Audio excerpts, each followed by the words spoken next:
Thank you for joining my show, Deborah, and thank you for joining today for discussing about our topic that we discussed earlier about navigating the stress in the manager's seat, right?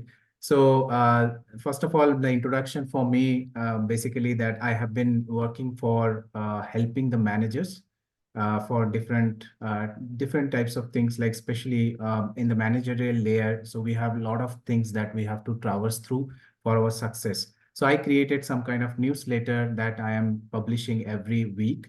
By that, basically, my purpose is to help the managers and the leaders so that they can get the success in their career. And also, I touch upon different things which are based on the story that generally I encountered in my career on my life, so that it can relate to the reality of a manager and then how it can help the other manager in the globe, right? So that's the thing. And then I met you on LinkedIn, and it was very I appreciate your effort that to talk to each other, and then definitely agreed to my request to have a podcast with me. With that, I would leave it to you. So give some introduction to our viewer and introduce yourself, and then we can start our podcast. Okay, well, thanks so much for having me. My name is Deborah Cherry. I'm a stress management coach and consultant, rapid transformational therapy practitioner, certified hypnotherapist, and life coach. My background, I spent 19 years in corporate working for our family bus company that we sold at the end of 2018. And it really brought me on this self-discovery journey and really what was really going to fuel my passion. And so I absolutely love what I do. And I'm really excited to be here with you today. Thank you, Deborah. And with that, probably we can go with again a story, as I love to share more of the stories. So this is the story of my friend. So basically, so we generally talk very often, and the story came in where he was discussing about that so many other managers and leaders are basically doing so many things, right? So like, for example, they are doing so many other activities apart from work. They are engaged with a lot of initiatives. And the question that came to his mind that, okay, if I'm settled there, if I'm actually doing what I'm supposed to do in my role, why should we actually take an extra mile, and why should I walk extra mile, right? So what is the enthusiasm in it, right? And at the same time, he is also feeling stress due to that, because my coworkers are doing so many things. And then why can't I actually have that thrive or energy or basically that push to do that, right? So that is one of his discussion that I have happened to have a few days back. So can you give enlighten to that, like what should he do? I have a lot of thoughts. I think if he's comparing himself and getting stressed out, certainly when we compare ourselves to others, that can lead to stress, especially if maybe we're not exactly where we want to be. But I'm a big believer that we are always meant for personal growth and development. And there's this quote that says, create or disintegrate. You're either growing or you're dying. So just being content, I'm not going to say whether he should or should not be doing more. That's really up to him. But if it's causing him stress, I would question, why is it causing you stress? Maybe it's an opportunity for him to really dive deeper into what fuels his passion and purpose. And is it because of that we have to take the first step? Oh, it all starts with a decision, right? It's a decision to want to do more. And it sounds to me like he's okay with his life, but he's seeing all these other people doing great things. And I really believe that we are meant to do great things, and that people are only operating at a fraction of their potential. Absolutely. And I would love to hear another aspect, right? So when we are in a journey of technological movement, like as you know that currently our technology changes are happening in a rapid speed. We have different technology that is changing the world. At the same time, like for as a manager and leader, we go for our intent to learn new things. At the same time, we go for certification, we go for different degree from different academia, and then a lot of things are happening. And when we do that, even if we have so much of experience, we still feel that we are having a stress on the last day of the preparation because the next day is your exam or something like that, right? So in those cases, I know this is a kind of a question, and we as a technology managers are always students as well throughout our journey.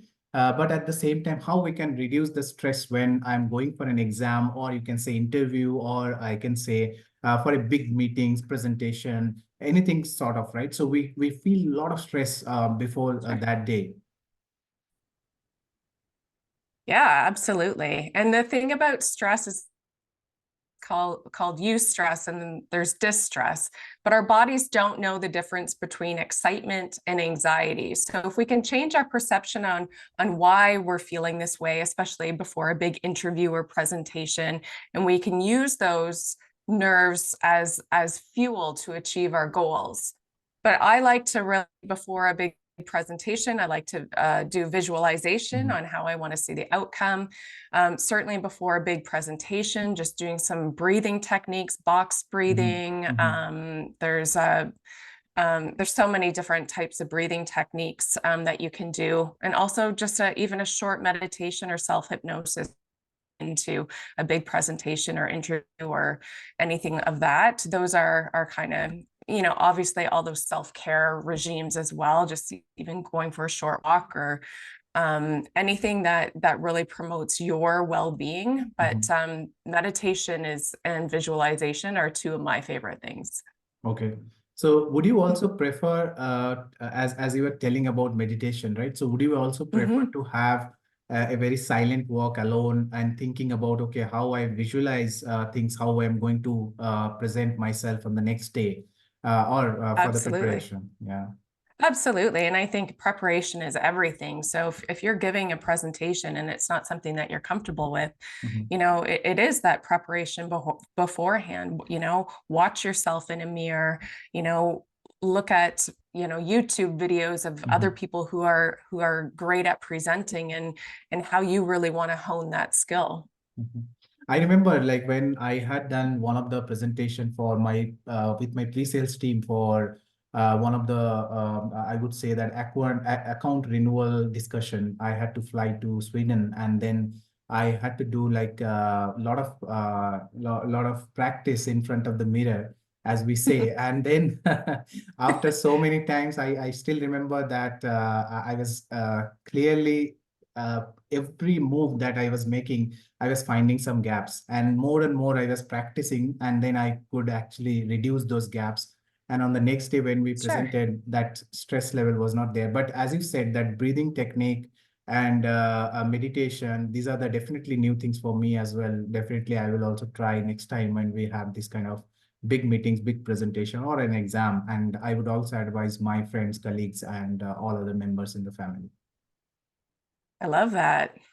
It is practice with everything, everybody the most prominent speakers had to start somewhere, and it all starts with practice, right? And whether it's taking a Toastmasters class or, even just recording yourself so you can see yourself speak, sometimes we don't even recognize maybe we're swaying or we're moving our hands too much or whatever that is. But those are all really great techniques to practice for a presentation. Yeah.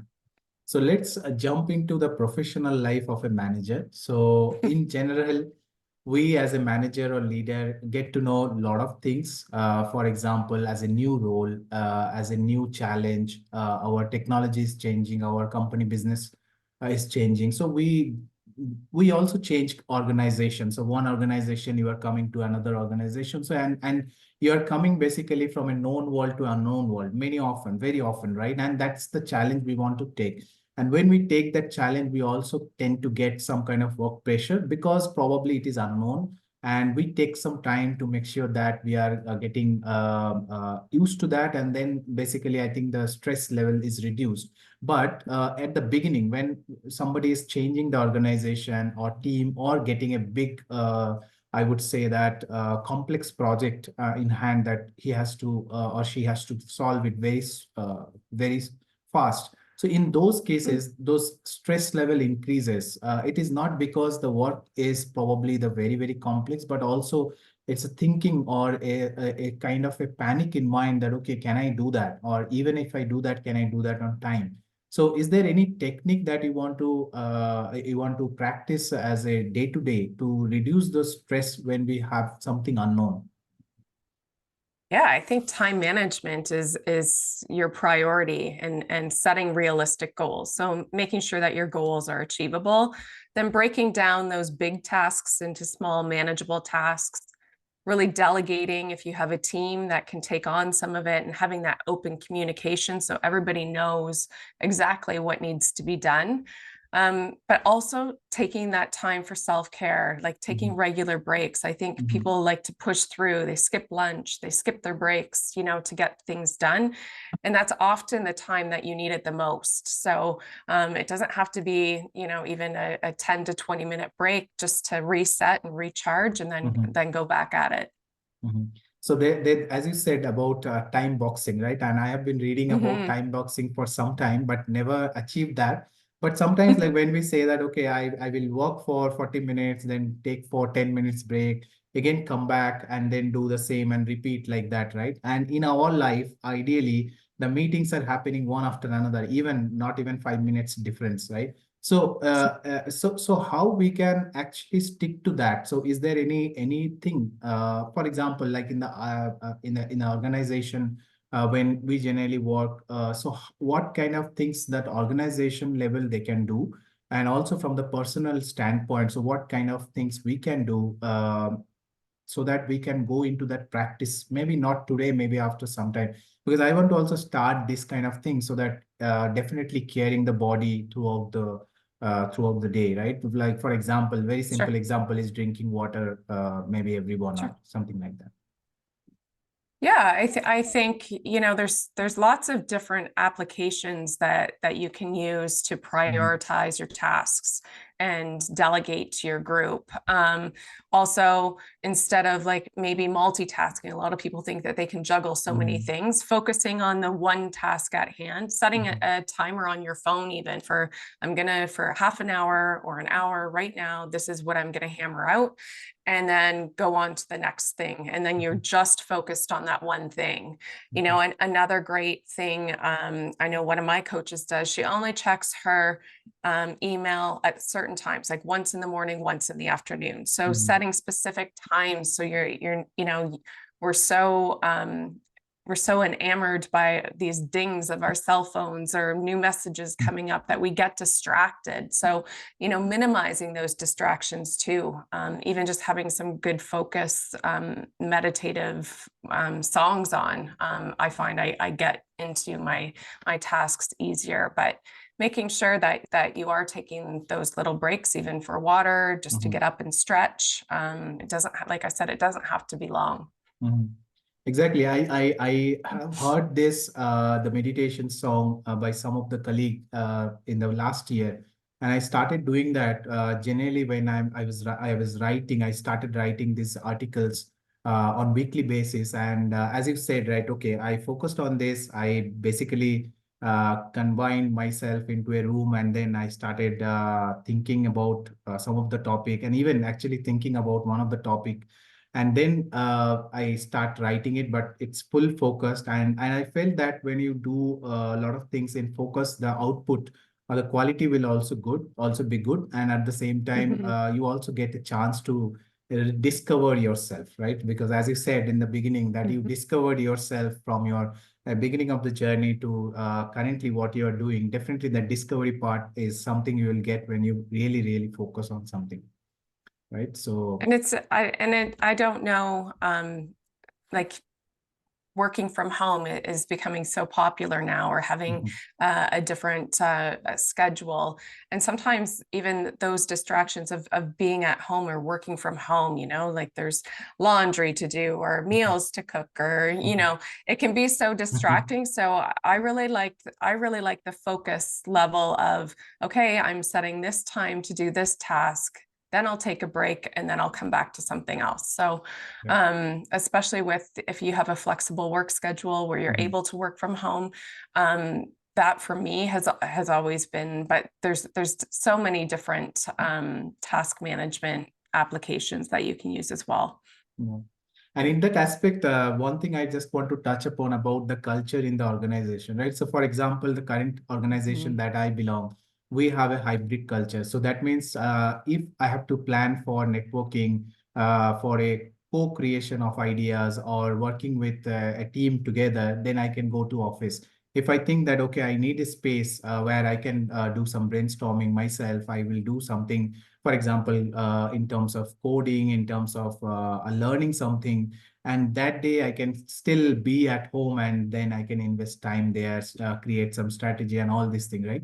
So do you think that culture plays a significant role for the organization to make sure that our employees are contributing to their health and their stress level is getting decreased because of that? Absolutely. I think positivity is contagious. And Mhm. when you have a workplace that is positive and it creates an environment that supports everybody's well-being, Mhm. people want to then collaborate. And often it's also supporting their personal and professional growth. So I think all of, you know, if I'm around a happy person, I'm happy too. And then you just get more done. Mhm. You're in that positive mindset Mhm. and you're more optimistic in handling those challenges in the workplace. Yeah. Yeah, absolutely right. And culture plays really, really significant role when, as you said, right, when somebody needs someone, then somebody is actually be at their back and supporting it, collaborating and then supporting each other. Even we have a lot of flexibility that matters in the culture that, Sure. okay, even if you have some leave plan, some emergency at home and a lot of things, and when we have a very good culture, then you also are very dedicated to work and your stress level, it's not the Sure. work pressure, but your stress level will be definitely reduced. So Yeah, with that, yeah. I think also, when you have a positive work culture that is supportive among employees, employees are more apt to engage and communicate when something is wrong instead Mhm, of, mhm. sweeping it under the carpet or trying to take it on themselves, Yeah. where they're heard without being or having fear of reprisal Mhm, from the management team. So mhm. that's all hand in hand with a positive workplace culture. Yeah, absolutely. And Mhm. in current, many of the time we see many managers are talking about stress due to the change, right? And change is constant where we are seeing the change in the economy, we are changing the change in our leaders, we are changing, we are seeing the change in corporate movements and a lot of different things. Our social economical things are changing. So many things are changing, and when we see the change and definitely when it is impacting you, right, as an individual, right? Yes, for example, my role is changing, my team is changing, my manager is changing, my organization is changing, my home location is changing, and my office location is changing. So there can be a lot of different things that can shake us from our current position, right? And during that time, we feel stress, and it is common for many people. And some people accept it, some people cannot accept it very fast. They need some time. So, what advice will you give to those people for whom the change is something they don't want to go through? Yeah, change is constant. You're right. And it's not going anywhere. I think when it comes to a team culture, it's really helping the employees understand why the change is happening, clearly communicating. I would say actively listening and involving the team in how to navigate it or get their ideas on how they can navigate it together versus, that top-down approach where this is happening, tough beans for you, but really engaging your employees and getting their feedback. I think the continuous feedback portion Mhm, where you can regularly assess what's happening and checking the temperature and making sure everybody's navigating it well, and then also like celebrating those wins and really mhm. bringing that positive culture together, saying, okay, this is uncomfortable, this is scary, whatever that is, but we're gonna work together and bring in that collaboration part. Yeah, so you are telling that when a change is coming on my way, ideally I should definitely open up if I feel stress. And definitely I or some any other manager definitely should come up with their discussion. And then when they will feel that, okay, this is as we told that this is kind of a constant, it is not going away. And then they will realize that, yeah, this is going to happen. We are all together. We will support each other. And then definitely one day Absolutely. it will be absolutely fine. And we will probably forget about it.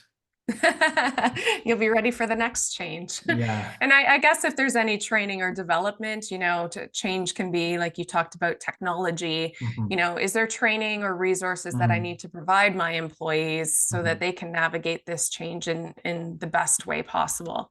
Mhm. Absolutely, absolutely. So, in this course of action, when we were starting with our discussion from a person who doesn't want to do something more, and then we are going towards a person who wants to do more, right? So, when you are actually going towards or towards many people out there who are very very challenging, they want to achieve heights in their life, and they want to do so many good things in their life, and then one way is that they see somebody and then they get motivated and do bigger things. Second thing is that, okay, that same person or maybe some other person sees the other people succeeding and then they feel that, okay, maybe it's called like imposter syndrome, right? So maybe they think that, okay, Yeah. maybe I have not done enough. Maybe I have to do something else. And then they feel stressed out and their body is also shaking, and sometimes they feel that, okay, maybe I have not done enough. And again, sometimes it's comparing from the peers. Sometimes it is also from the inner side that, okay, maybe they always feel from that imposter syndrome that, okay, I have not done enough. So is there any technically from your stress management standpoint anything that those people should do uh, while they are in this management journey? Well, I think perception is everything. So if somebody's already doing what I want to do, have a coffee with them, ask them how they got there, what they did, hire a coach or mentor. Is there a Mhm. course that you need to take? Are there classes that you need to take? But I think being really self-aware and Mhm. really getting clear on your goals and then making the decision to start taking those small actionable steps to Mhm. achieve them. You can compare yourself with others and think, oh, Mhm. well, I'm not where I need to be, but I believe we're always where we're meant to Yeah. be there's always going to be somebody more successful than you. There's always Mhm. going to be somebody who's prettier than you or Mhm. has more money than you. But Mhm. as long as you're on your own journey, being clear on your goals and taking the actionable steps, and with the help of either taking courses or hiring a mentor, Mhm. I'd much rather sit down with somebody who's more successful than me because I want to learn from them. So if you can take it as a learning curve and then start putting into practice what you need to do. Yeah, absolutely. You I know, think, yeah, yeah, please go carry ahead. on. Carry on. No, but like what I was saying, like we talked about presentations earlier, Mhm. like maybe it is taking a speaking course, maybe it's hiring a coach, a Mhm. speaking coach. Like there's Mhm. lots of them out there. Um, Maybe it's a mindset. Maybe you're just not in the right mindset and you need a mindset coach or a life coach. But whatever that is, you have to take the first initiative and take the first step. Sitting back and just saying I'm not where I want to be, well, that's not taking or making a decision to your own personal growth. Yeah, and by the way, like the horizon is endless, right? And that's how, like, if we see our discussion, like I'm sitting in India, you are in Canada, and still we are basically discussing and learning from each other, discussing so that Absolutely. other people can actually get some inspiration, and then they collaborate not only at the office level but also at the global level, right? So no, there is no boundary if we want to There is talk to no somebody. boundary. Yeah, and Absolutely. yeah. And absolutely, I find it's very insightful, like when you talk about, right? So because I this year when I started my journey, I was also influenced by my mentor who was more successful than me. And then definitely when you tend to discuss these things to more and more people who are successful, because they know the skill, they also know the path, right? So it's not that their path you can directly follow, but sometimes it will open up your own self realization that, okay, there is another path for me. Maybe it is purely different than everybody else, but still I can find the path. If I don't have mentor, I don't think that I wouldn't get into some of the things that I am doing today. And even from the networking side, collaboration, a lot of different things, technology learning, and so many, right? So when we talk more and more people, at least I always try to take the good things out of them so that I Yeah. can collaborate with all the good things, combine them and make something which is really, really influencing and definitely give it back to the community so that others can also get that advantage. Absolutely. And I think it's a, like you said, it's a ripple effect. Mhm. You know, you do this because you're so passionate about it, but you know, it started with a decision. You had this idea and you took it and you ran with it, and who Mhm. knows where it's going to go and how successful that you can be from it. Exactly. Um, but you know, lots of times when I first did my first Facebook Live, I was just like a deer in headlights. I felt like I was stumbling over my words, and now, you know, I speak in front of, you know, hundreds of people all the time, or I'm, you know, global with you on LinkedIn, and you know, it's all practice, and you got to start somewhere. Mhm. It's taking that first step. Yeah, yeah, absolutely. So I will just touch upon a few more things.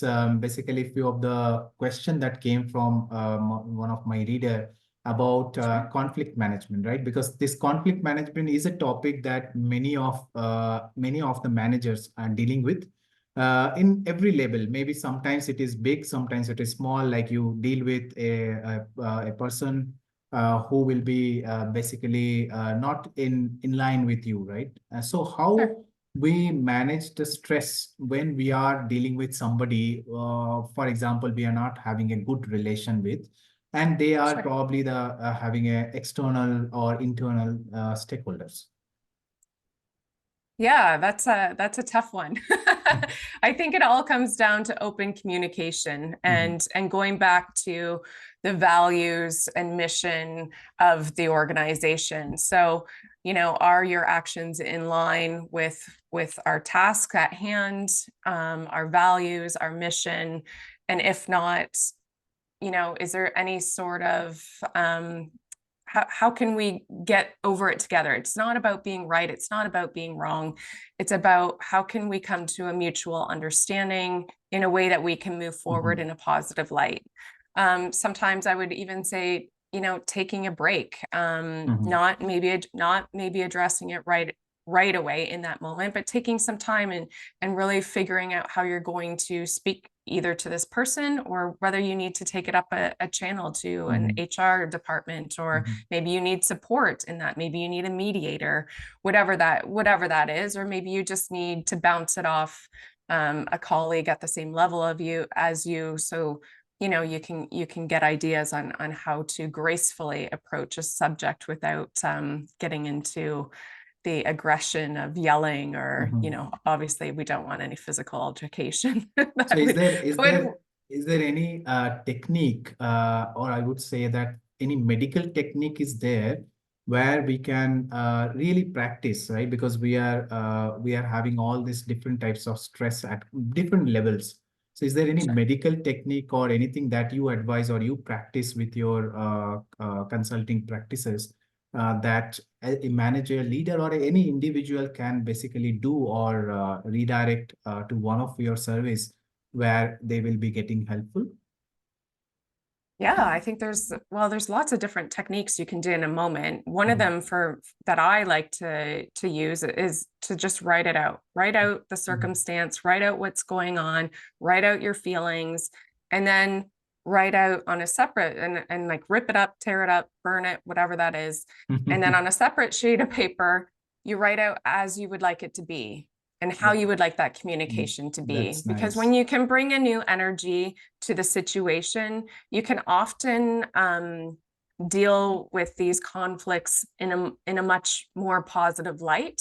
Mhm. But even just going for a walk in nature, just to Mhm. clear your mind before you Mhm. have to deal with some of these stressors. And obviously the whole self-care part Mhm. of getting quality sleep, doing Mhm. hobbies that you appreciate, you Mhm. know, eating a healthy diet, Mhm. regular exercise, Mhm. time management, we've talked about it all, but there's lots of even visual, like I'm a big visualization. How would I like my situation to be? How would I like my interaction with that person to be? And often when we change the way we look at something, it all changes. Exactly.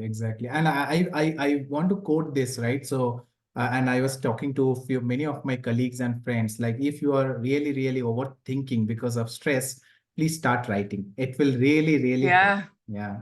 And Writing. you gave another perspective that, you throw the paper, but you discover yourself, you have your strategy, you go for a walk, and definitely it will really help.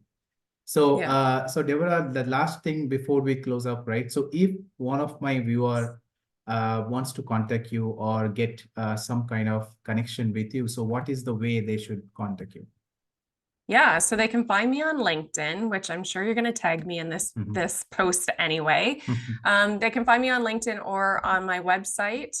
There's a booking link on my website for a connection call if you're interested in rapid transformational therapy, one-on-one coaching. I do keynote speaking or hypnosis. All of that is available, but would love for anybody to reach out and let me know their takeaways. So my website's www.deborahcherry.com, and we can probably put that in the comments too. Sure. And thank you so much for joining this for today's podcast. And I learned so many things. Definitely, I'm going to use that. I will also advise all of my friends, colleagues, and family to take a break. Definitely go for a walk, do meditate, and then at the same time, collaborate with each other, talk to others, share your pain points, and all these things will be sorted out. And if not, then please contact Deborah for advice and consulting. Definitely, it will be really helpful. There's also on my website, I should note, there's a free stress assessment where you can go assess your stress. So it's free. So you can hop on over to my website and take the assessment there. Yeah, thank you so much. I will definitely tag that part. Thank you so much for today's call and giving time to me. Thank you all. Thank you all for watching.